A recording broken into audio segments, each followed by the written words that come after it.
मेरे प्रिय विद्यार्थियों, मैं पहला दिन बेसिक सेट को डाला था। उसके बाद सेट का लाजवाब टॉपिक बाइनरी ऑपरेशन को मैं डील किया था, जो इसके पहले क्लास में वो समाप्त हुआ है। आज मैं रिलेशन का सेकेंड चैप्टर, जिसका नाम है बेटा रिलेशन, को डील करने जा रहा हूं।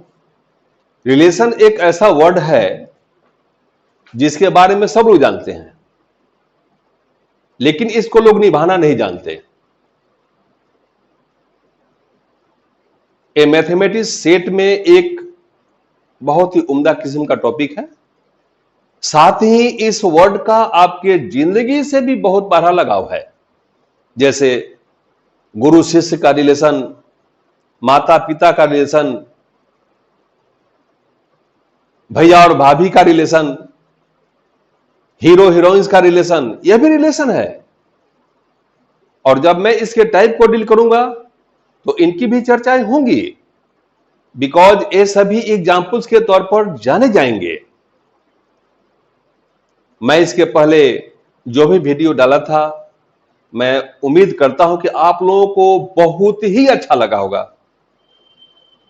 आपने वीडियो तो बहुत सारा देखा होगा, लेकिन जब आप मेरे वीडियो को किसी भी मैथमेटिशियन के वीडियो से जब कंपैरिजन करेंगे तो आपको मेरा सबसे बेहतरीन नजर आएगा, इसमें कहीं कोई संदेह नहीं है। यूट्यूब पर बहुत लोग वीडियो डाल चुके हैं, आपको देखने की आजादी है, लेकिन मैं आरपी सर और बाबा जो वीडियो में आपको दे रहा हूं एक एक करके सारे चैप्टर्स का, वो अपने आप में एक यूनिक होगा। देहात में कहा जाता है कपड़ा के क्षेत्र में कि पहनता सब कोई है, झमकाता कोई कोई है। उसी तरह से बेटा पढ़ाता सब कोई है, समझाता कोई कोई है, और उसे समझाने वाले में सबसे सर्वश्रेष्ठ नाम आप सबों को पता है, वो है किसका? आरपी सर उर्फ बाबा का। बेटा मैं आज सेकेंड टॉपिक रिलेशन जिसको मैं शुरू करने जा रहा हूं, आप उसको ध्यान से देखेंगे।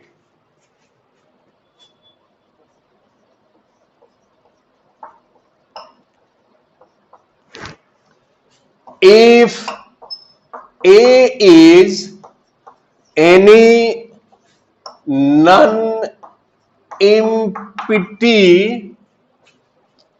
set, then every subset of A cross A is called relation। ये आपका सिंपल डेफिनेशन है। आपको इसके बारे में जानकारी है, जिसको मैं सीनियर और जूनियर के माध्यम से समझाया था कि जूनियर कहते हैं बेटा सबसेट को और सीनियर कहते हैं सुपरसेट को। यहां पर जो तुम बेटा ए क्रॉस ए देख रहे हो, यहां पर ये सुपरसेट के रूप में काउंट किया जाएगा।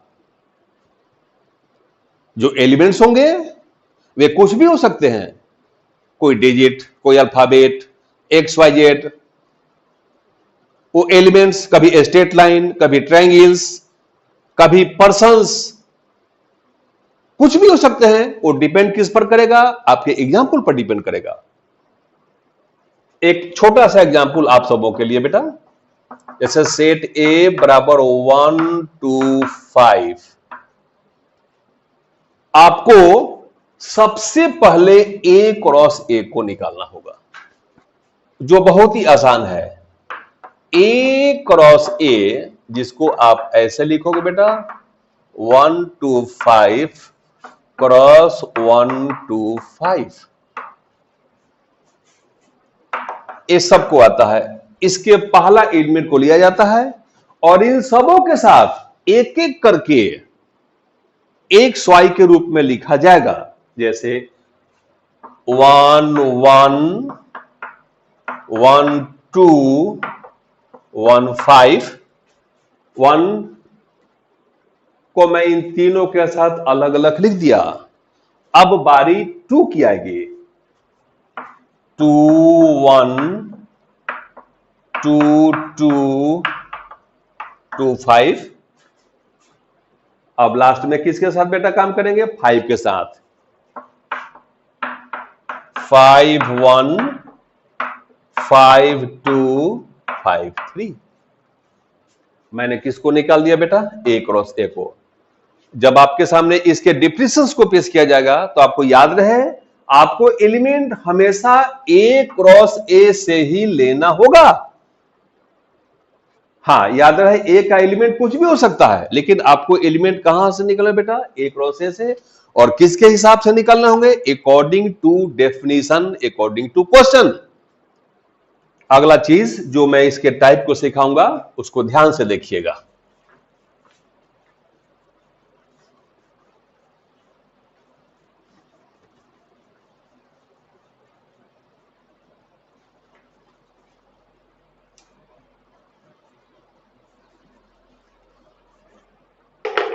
पहला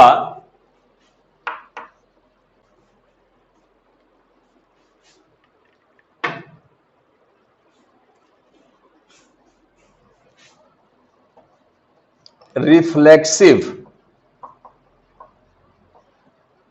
रिलेशन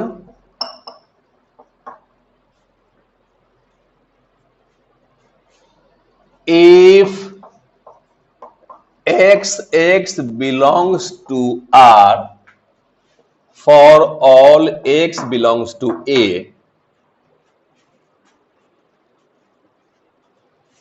दूसरा symmetric relation if xy belongs to R then yx belongs to R, तीसरा transitive relation if xy and yz belongs to R then xz belongs to R.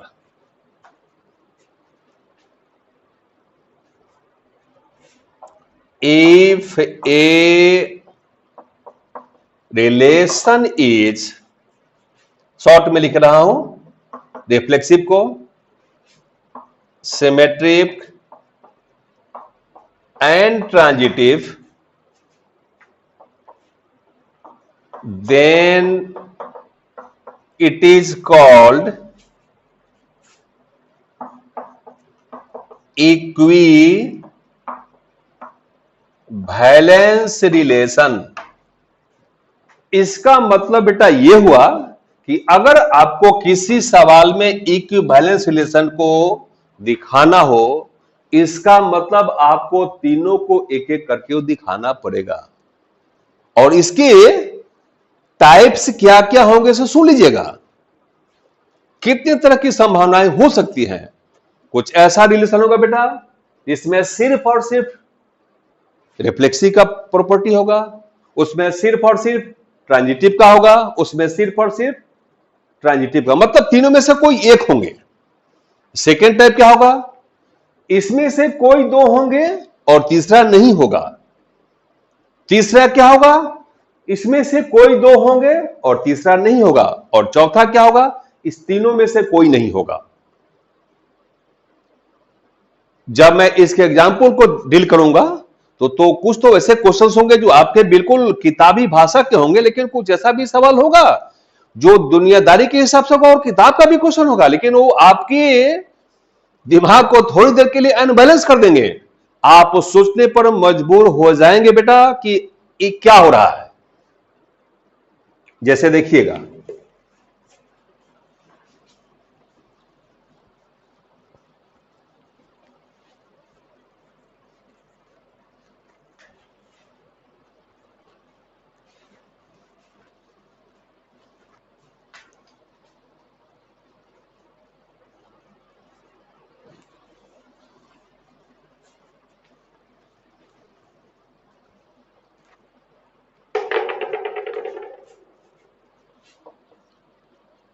आपको मैं लिखा था सेट ए बराबर 1 to 5। आपने सबसे पहले निकाला था बेटा ए क्रॉस ए को, जिसका वैल्यू क्या था 1 1 1 2 1 5 2 1 2 2 2 5 5 1 5 2 और 5 था, जो आपने पहले देखा है।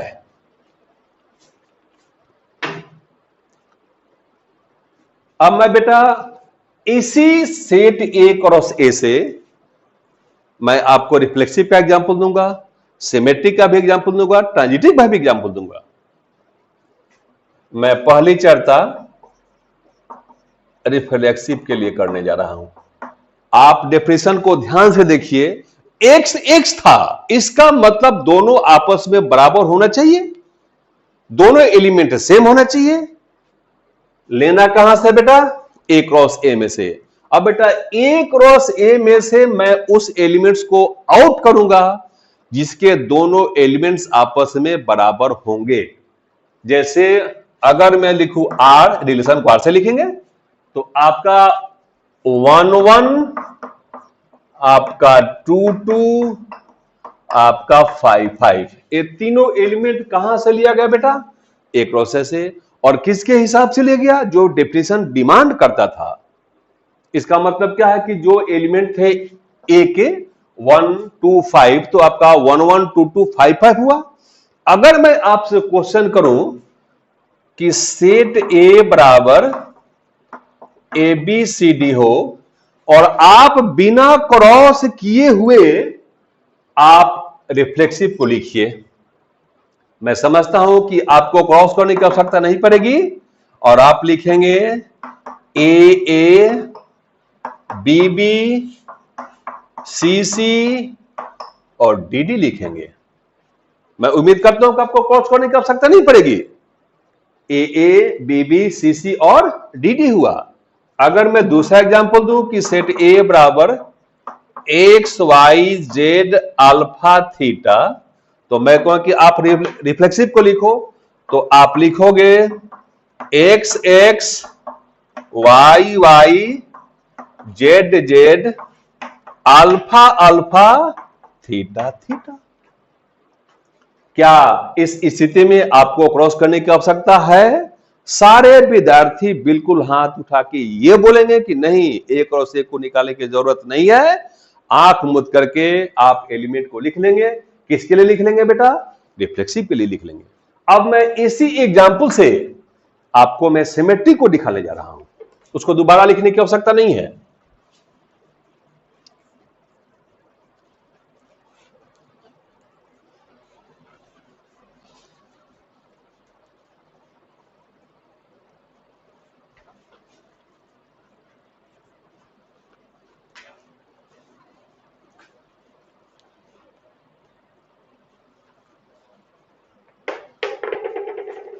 आप सभी विद्यार्थी अपने कॉपी को देखें।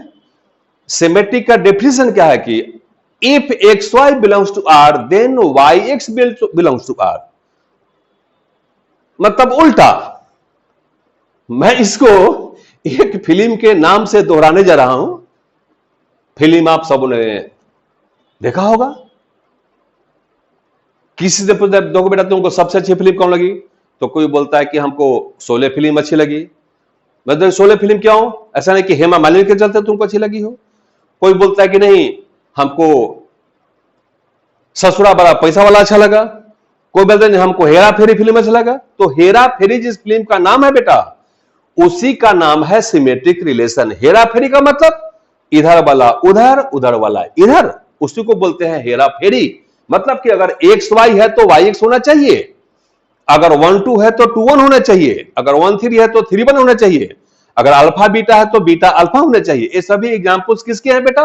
सिमेट्रिक के। उसमें से कुछ को मैं लिखने जा रहा हूं।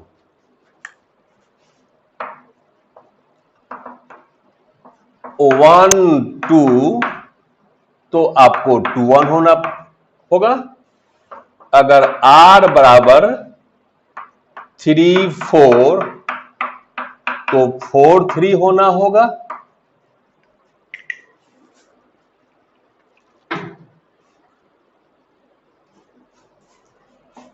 R बराबर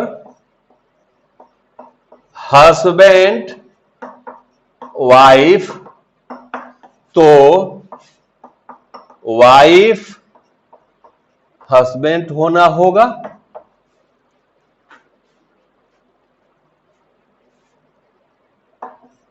अगर R बराबर अल्फा बीटा तो बीटा अल्फा लेना पड़ेगा। ये सारे के सारे एग्जाम्पल से बेटा सिमेट्रिक रिलेशन की। अब मैं जो तीसरा टाइप डील करने जा रहा हूं उसका नाम है ट्रांजिटिव रिलेशन।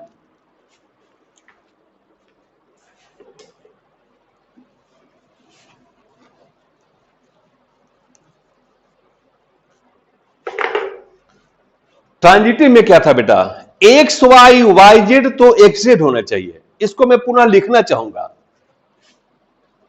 इफ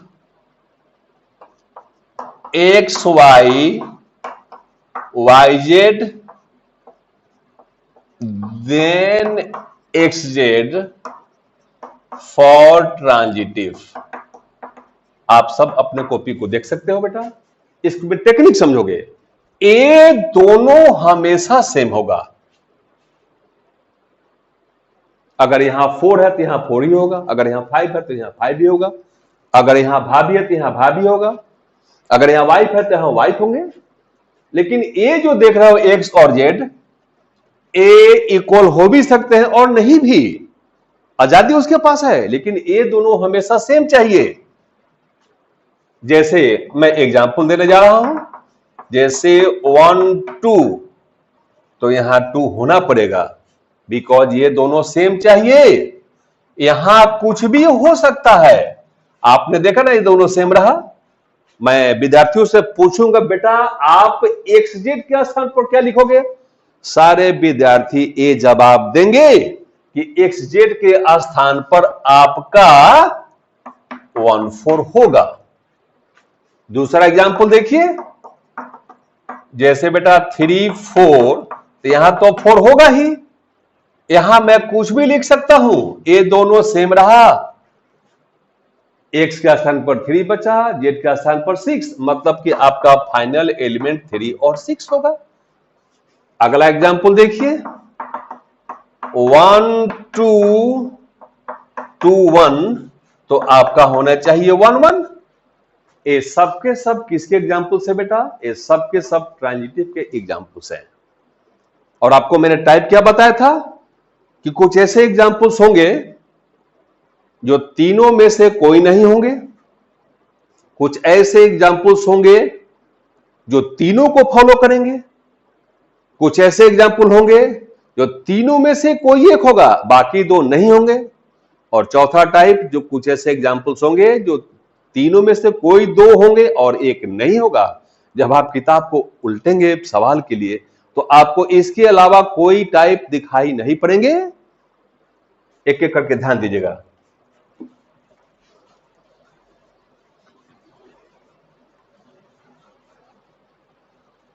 मैं अभी जो एक एग्जांपल देने जा रहा हूं, जब मैं उसको डील करूंगा, उसको ध्यान से जब सुनेंगे तो आपको दुविधा हो जाएगी, आप थोड़ी देर के लिए भटक जाइएगा कि आखिर ये हो क्या रहा है। जो आपके लाइफ से बिल्कुल 100% मिलता जुलता होगा और उससे कभी ना कभी आपको गुजरना होगा, या हो सकता है आप में से कुछ उससे गुजर भी गए होंगे। जैसे देखिएगा question, give an example of a relation which is not any relation। एक ऐसा एग्जाम्पल दीजिए जो नॉट एनी मतलब कोई रिलेशन नहीं हो। आंसर के लिए तैयार हो जाइए।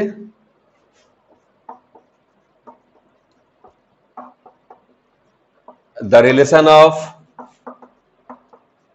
Father, mother, wife, husband, sister in law, etc are not any relation। आप इसके हिंदी को ध्यान से सुनो।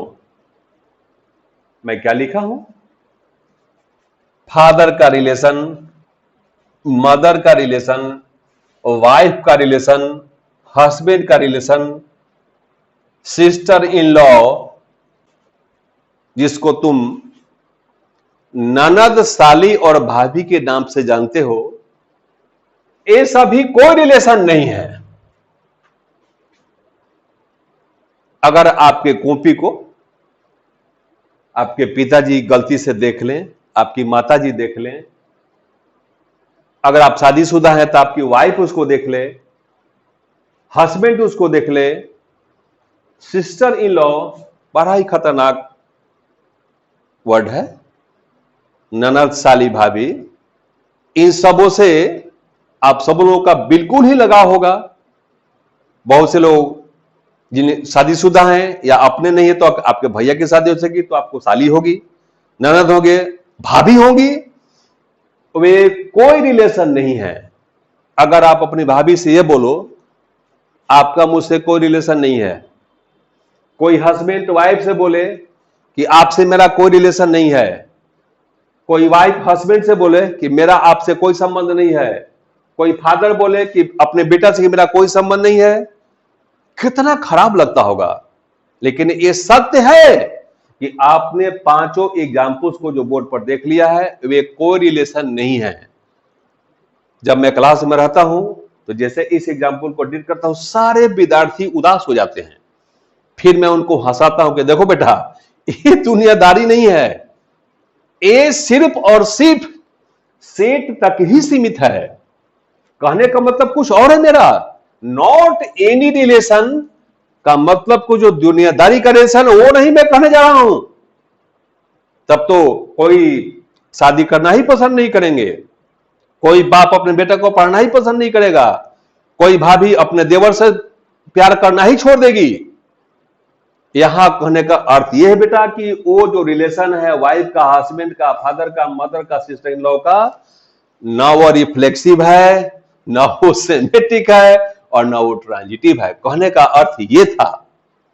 एक कैसे होगा उसको आप ध्यान से देखिएगा। नॉट एनी का मतलब क्या हुआ बेटा कि ना इसमें रिफ्लेक्सिव का कोई प्रॉपर्टी है, ना सिमेट्रिक का और ना ही ट्रांजिटिव का। और जो रिलेशन होते हैं उसके हिसाब से एक्स वाई जेड को लेना पड़ता है। और आप जान लें कि एक्स वाई जो एलिमेंट लेंगे वो कभी स्ट्रेट लाइंस दिए जाएंगे, कभी ट्रायंगल्स, कभी पर्सन्स, वो कुछ भी हो सकता है। वो डिपेंड करेगा कि आपका रिलेशन किस टाइप का है। वाजिब है आप लोग इतना जरूर जानते हो कि अगर रिलेशन फादर का हो, मदर का हो, वाइफ का हो, हस्बैंड का हो या सिस्टर इन लॉ का हो, एक्स वाई जेड पर्सन्स के रूप में होंगे, व्यक्ति के रूप में होंगे। क्योंकि कोई व्यक्ति ही किसी व्यक्ति का बाप होगा, माता जी होंगी, पत्नी जी होंगी, पति महोदय होंगे, ननद, साली, भाभी होंगी। इसका मतलब यह एक्स वाई और जेड आपको पर्सन्स के रूप में लिए जाएंगे और मैं इसमें से किसी एक को बता दूंगा और आप उन सबों को आसानी से बिल्कुल 100% उसको लेंगे के रूप में लिख लोगे। मैं इसमें से किसी एक को डील करने जा रहा हूं, ध्यान से देखिएगा।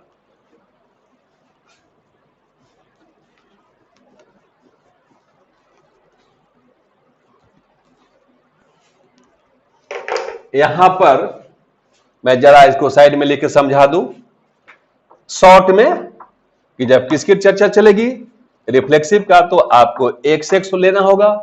जब किसकी चर्चा चलेगी बेटा सिमेट्रिक का तो अगर एक्स वाई तो वाई एक्स होना चाहिए।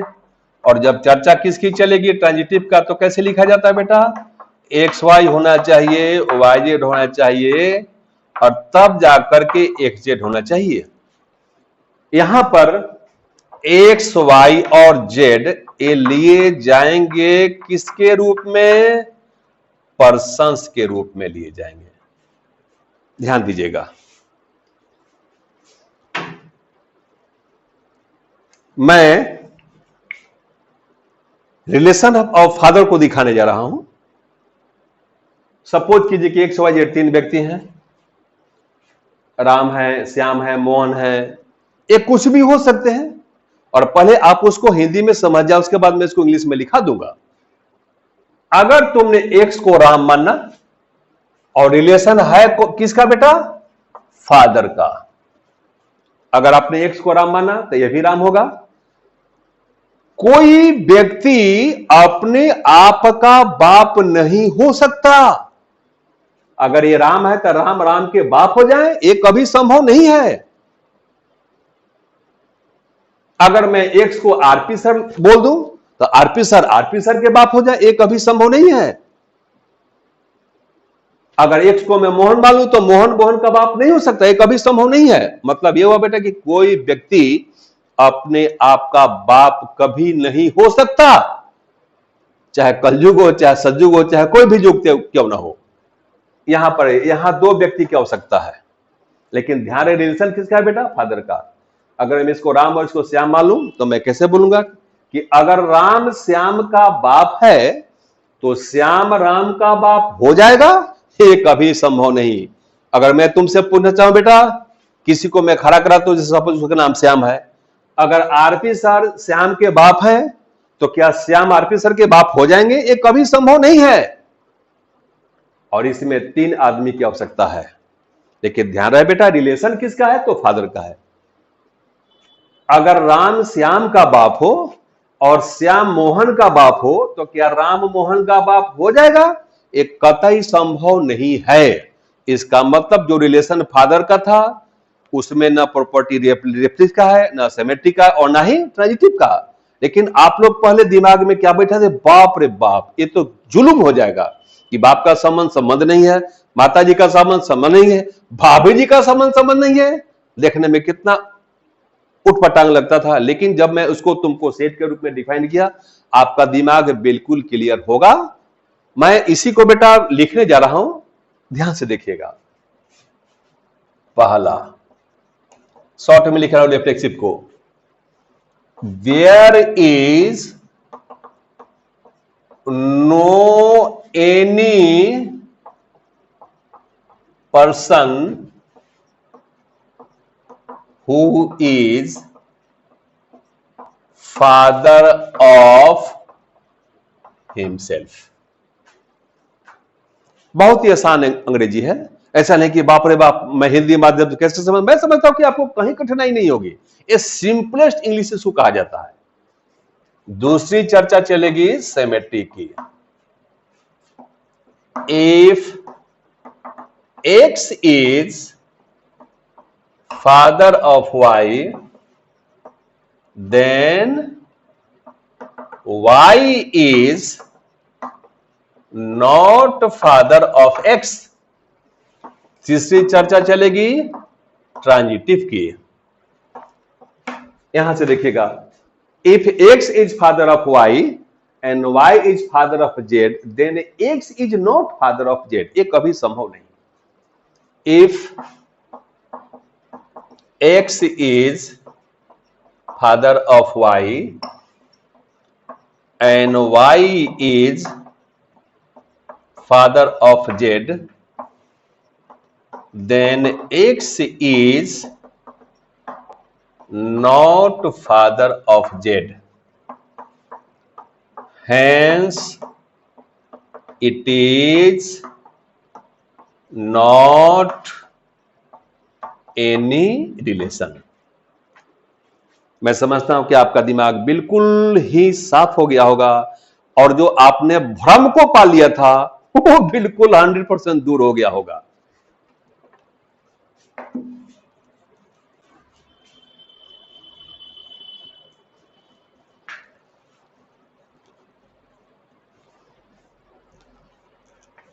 सेकेंड टाइप को ध्यान से देखिएगा। प्रूव दैट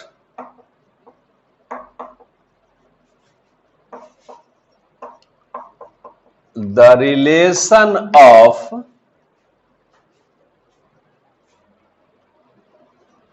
इक्वलिटी, जिसको आप बराबर कहते हो, is an equivalence relation for N.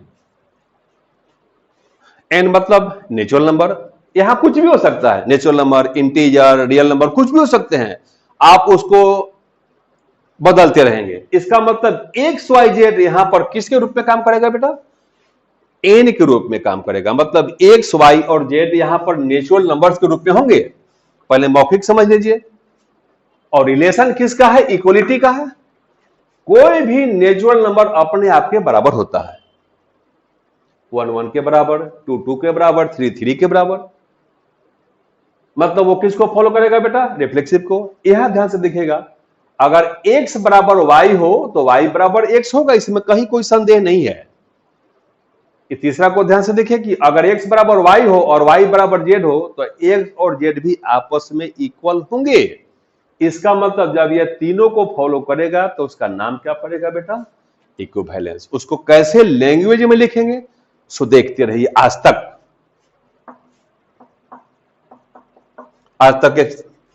तक के बारे में सब लोग जानते हैं, मैं उसको हमेशा मजाक के रूप में लेते रहता हूं। ध्यान से देखिए, all the natural numbers are equal to itself। मतलब कि सभी नेचुरल नंबर्स अपने आप के क्या है? बराबर है, इसमें कहीं कोई डाउट नहीं। दूसरी चर्चा चलेगी सिमेट्री की। कैसे लिखेंगे बेटा? इफ x बराबर y देन y बराबर x, इसमें कहीं कोई संदेह नहीं है। और तीसरी चर्चा चलेगी ट्रांजिटिव की। इफ x बराबर y एंड y बराबर z देन x बराबर z। आपने क्या देखा बेटा कि ये जो इक्वलिटी का रिलेशन है, इस तीनों को फॉलो किया। जब ये तीनों को फॉलो करेगा तो उसका नाम क्या होगा बेटा? Equivalence relation. लास्ट में क्या लिखेंगे? So it is an equivalence relation. मैं समझता हूं कि ये एग्जांपल्स बिल्कुल ही आपको क्लियर होंगे। और अगला जो टाइप डील करूंगा उसको ध्यान से देखिएगा। जो मैं बोला था कि 4 टाइप्स के ही सवाल होंगे, उसी में से कोई ना कोई आपको आते रहेंगे।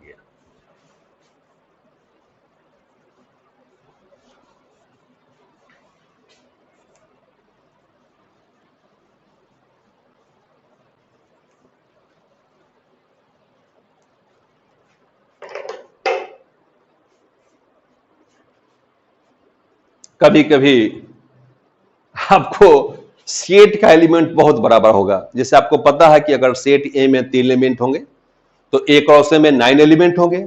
अगर सेट ए में 4 एलिमेंट होंगे तो ए क्रॉस ए में 16 एलिमेंट होंगे। अगर ए में 5 एलिमेंट है तो ए क्रॉस ए में 25 होंगे। अगर ए में 10 एलिमेंट्स हैं तो ए क्रॉस ए में 100 एलिमेंट्स होंगे। अगर ए में 20 एलिमेंट्स हैं तो ए क्रॉस ए में 400 एलिमेंट होंगे, जिसको लिखना आपके कॉपी पर या मेरे बोर्ड पर संभव नहीं होगा बेटा। अगर ए में 30 एलिमेंट हैं तो ए क्रॉस ए में 900 एलिमेंट होंगे। अगर ए में 40 एलिमेंट हैं तो ए क्रॉस ए में 1600 एलिमेंट होंगे, जिसको लिखना कतई संभव नहीं है। उस टाइप के एग्जाम्पल के लिए आपको बिल्कुल सचेत रहने की जरूरत होगी, और मैं ये आपको बहुत ही आसानी से समझा दूंगा। जैसे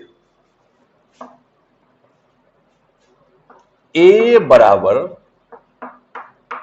1 2 3 20, मैं 20 के स्थान पर 30 40 50 कुछ भी लिख सकता हूं। और ये जो 20 20 है हम लोग के लिए अच्छा नहीं कहा जाएगा। सारे जगत इससे परेशान हैं, पूरा देश भी, बिहार भी, हम भी, आप भी, सब लोग जहां हैं परेशान हैं। इसलिए मैं जानबूझ के 2020 को लिखा, बिकॉज जब क्रॉस करो तो उसमें लास्ट में 2020 आएंगे। देखिएगा,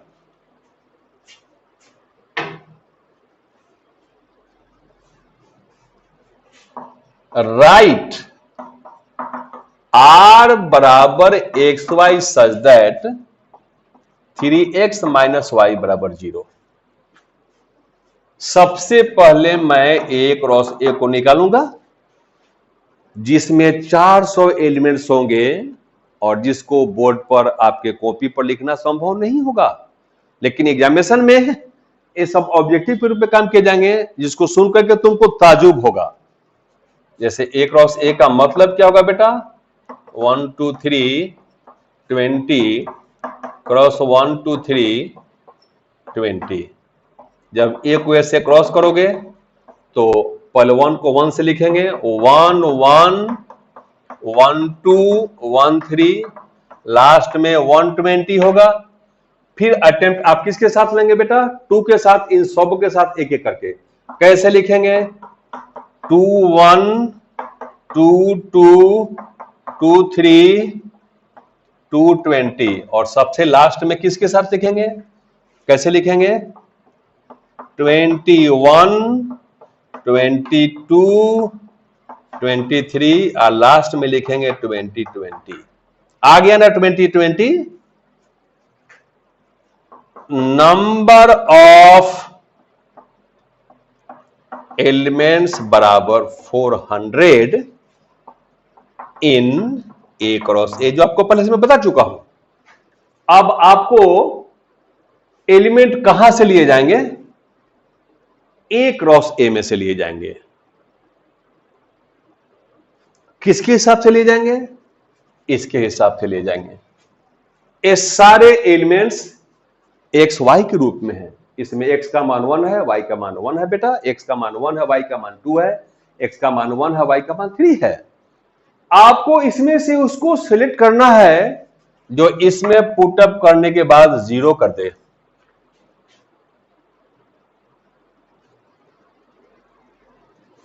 मैं इधर साइड में मिटा करके इसको थोड़ा सा समझाने का प्रयास करता हूं, ध्यान से देखिएगा।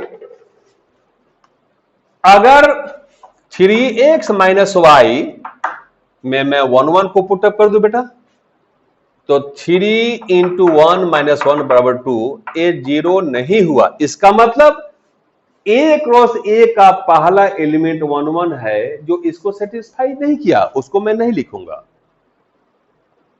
अगर मैं इसको पुटअप करूं, वो भी इसको सेटिस्फाई नहीं करेगा, आप उसको देख सकते हो। अगर मैं इसको लिखूं, देखो क्या होता है। 3x माइनस वाई में अगर मैं 1 3 को पुटअप करता हूं तो 3 इंटू 1 घटाव 3 बराबर क्या होगा, 0। मैं आप सबों से पूछना चाहता हूं कि बेटा ये सेटिस्फाई किया कि नहीं, तो आपका जवाब क्या मिलेगा, सेटिस्फाई किया। अब मैं तुमको बता दूं कि संख्या कितनी है, 400। क्या 400 को लिखना कभी संभव है? जैसे इसमें मैक्सिमम विद्यार्थी खाना खुद से ही बनाते होंगे। जैसे चावल बनाने की बात कर लो, तो चावल बनाने के लिए आपका प्रेशर कुकर भी है। जिनके पास प्रेशर कुकर नहीं है वे क्या करते हैं, डेगची में, तसली में गर्म पानी में चावल को डालते हैं, और उसको पता है कि एक निश्चित समय के बाद वो चावल पकने की स्थिति में आ जाता है। तो मैं आप सबों से पूछना चाहता हूं, क्या उसमें जो डेगची है, क्या अपने हाथ को पूरा ऐसे ऐसे करके करोगे, हाथ जल जाएगा पूरा। उसमें से किसी एक चावल को निकाल के ऐसे हाथ पर रखोगे, आपके पूरे चावल के पोजीशन का पता चल जाएगा। उसी ढंग से बेटा मैं 400 चावल में से एक को निकाल लिया, जिसका नाम है कौन चीज, 1 3, और बाकी को मैं बिना ए क्रॉस ए के सारे एलिमेंट को निकाले बगैर लिख दूंगा, जिसको आप देख करके हैरान हो जाइएगा। जैसे इधर ही देख लीजिए, आर बराबर आपका पहला एलिमेंट 1 3 हुआ। अब 1 में कोई सेटिस्फाई नहीं करेगा, आप नजर आपको 2 पर जाना होगा। इसको ध्यान से देखो, x का एलिमेंट जो है और y के एलिमेंट जो है उसको ध्यान से देखिए। y x से तिगुना है। क्या बोला मैंने? y x का तिगुना है। अगर मैं चर्चा 2 के लिए कर दूं तो 2 का तिगुना 6 होगा। तो किसको लिखेंगे सेकेंड एलिमेंट? आप 2 और 6 को लिखेंगे और इसको आप इसमें पुट अप करके देख लें, रिजल्ट किसके बराबर होगा? 0 के बराबर। अब आप 3 में आएंगे। अगर 3 में लिखोगे बेटा, 3 के साथ में, तो 3 का तिगुना कौन होता है? जवाब क्या मिलेगा? 9। आप 4 में आइए तो 4 का तिगुना कितना होता है बेटा? 12। 5 में आइएगा, 5 का तिगुना 15, 6 का तिगुना 18। इसके बाद में इसको मैं बंद कर दूंगा। कुछ विद्यार्थी बोलते हैं कि 7 का तिगुना 21 हो जाएगा, 8 का तिगुना 24 हो जाएगा, 10 का तिगुना 30 हो जाएगा, लेकिन आपका एलिमेंट है कहां तक? 20 तक ही। इसलिए आप इसके बाद में नहीं लिख सकते। ये सारे के सारे एलिमेंट कहां से लिए गए? एक रोसे में, जिसकी संख्या कितनी थी? 400, जिसको लिखना कभी संभव नहीं था। मैं उम्मीद करता हूं बेटा कि इस टाइप के जो भी क्वेश्चन होंगे आप देखेंगे, आपको बिल्कुल 100% समझ में आ जाएगा कि हमको एग्जाम्पल लेना कैसे है।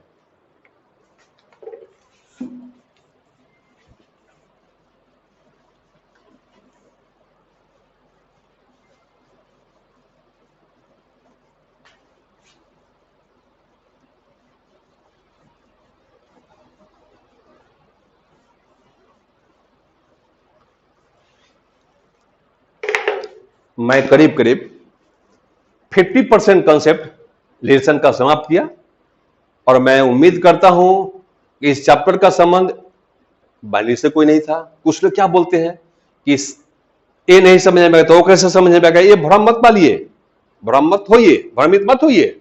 आपको किसी का किसी से कोई मतलब नहीं है। अब जब जागा तभी सवेरा। तो आप जिस चीज को जब से देखोगे, मैं 100% दावा करता हूं और उम्मीद भी कि आपको पूरी तरह से समझ में आएगा। आज जो मेरे रिलेशन चैप्टर को डील किया, इसके कुछ एग्जांपल्स आपके लाइफ से भी थे, जिसका मैंने फादर मदर की चर्चा किया था, वाइफ की चर्चा किया था, भाभी की चर्चा किया था। जो जिंदगी में रिलेशन तो है, लेकिन ये तीनों में से किसी के फॉलोअर नहीं थे। आप जितने भी विद्यार्थी इस वीडियो को देख रहे होंगे, उनको बहुत ही मजा आता होगा। और अगर मैं दावा कर दूं, अगर जो विद्यार्थी मेरे वीडियो को देख लें, अगर वो टेंशन में है तो बिल्कुल टेंशन फ्री हो जाएंगे। मन नहीं लगता होगा, मन लगना शुरू हो जाएगा। सारे विद्यार्थी मुझको हाई एंटीबायोटिक बोलते हैं। एंटीबायोटिक का नाम सुना है ना? किसी रोग में उसको दिया जाता है रोगी को ठीक करने के लिए। मैं वही एंटीबायोटिक हूं। ऐसा नहीं कि कोई तबीयत खराब है तो हम ही को खाना शुरू कर दीजिएगा, कहने का मतलब वो नहीं था। अगर आपकी तबीयत खराब है, आप बहुत टेंशन में, तुम सिर्फ मुझे दिल से याद कर लो, मैं दावा करता हूं कि तुम बहुत रिलैक्स अपने आप को महसूस करोगे। आज जो मैं वीडियो आपका रिलेशन का दिया, एक एक करके इसी ढंग से मैं सारे वीडियो को डालता रहूंगा और उसको ध्यान से देखेंगे। और मैं पुनः बता दूं कि जब भी ऑफलाइन तो आएगा ही, ये तो तय है। भगवान इतने निर्दयी थोड़े हैं कि हमेशा कोरोना को बोले कि जाओ तुम तालका मचाते रहो। ऐसे उसको भी आज न कल उसको जाना होगा। और जब हम लोगों की मुलाकात होगी, तो जब हम लोग मिलेंगे, तो पहले तो लगे कि हम लोग कहां बिछड़ गए थे, फिर कैसे मिल गए। और उस चीज को मैं पुनः ऑफलाइन में एक एक करके पढ़ाता रहूंगा। और जो भी मेरे नए विद्यार्थी हैं, पुराने विद्यार्थी, मैं सबको मैं करीब करीब मैसेज कर दिया हूं। और जो विद्यार्थी जिनके पास ये मैसेज चला गया हो, मैं उनसे रिक्वेस्ट करता हूं कि वे आपके नॉलेज में जो भी स्टूडेंट्स हैं उनको कृपया बता दें, बेईमानी से में नहीं करें। आज जो मेरे रिलेशन के टॉपिक को डील किया, आपको बहुत ही अच्छा लगा होगा। फिर बेटा मैं अगले क्लास में मिलूंगा इसके बचे हुए टॉपिक को डील करने के लिए। तब तक के लिए मैं आपसे